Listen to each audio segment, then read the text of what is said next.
To native Telugu. వేసవిలో పిల్లలకు సెలవులు వస్తాయి. ఎన్నో ఆటలు ఆడుకోవచ్చని వేసవిని ఇష్టపడతారు పిల్లలు.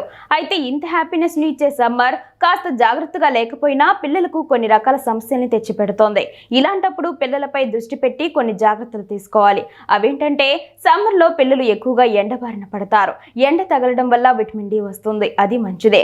కానీ ఉదయం సాయంత్రం కాకుండా మిగతా టైంలో వచ్చే ఎండ హాని చేస్తోంది. అందువల్ల మధ్యాహ్నం పూట ఎండలోకి వెళ్ళనియవద్దు. ఈ టైంలో వాళ్ళను వీలైనంత వరకు ఇంట్లోనే ఉంచాలి. వేసవిలో పిల్లలకు వేసే బట్టలు చాలా ముఖ్యం.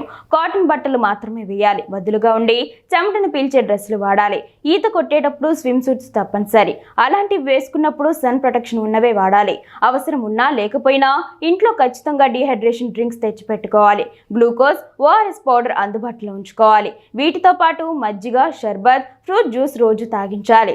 మామూలుగానే పిల్లలకి ice creams, chocolates, cool drinks అంటే ఇష్టం ఉంటుంది. వీటిని వీలైనంత వరకు తగ్గించి హెల్దీ ఫుడ్ తినిపించాలి. ముఖ్యంగా వడగాలులు ఎక్కువగా ఉన్న టైంలో ఆయిల్ ఫుడ్, స్పైసీ ఫుడ్ పూర్తిగా మానేయాలి. మజ్జిగ, అంబలి వంటివి తాగించాలి.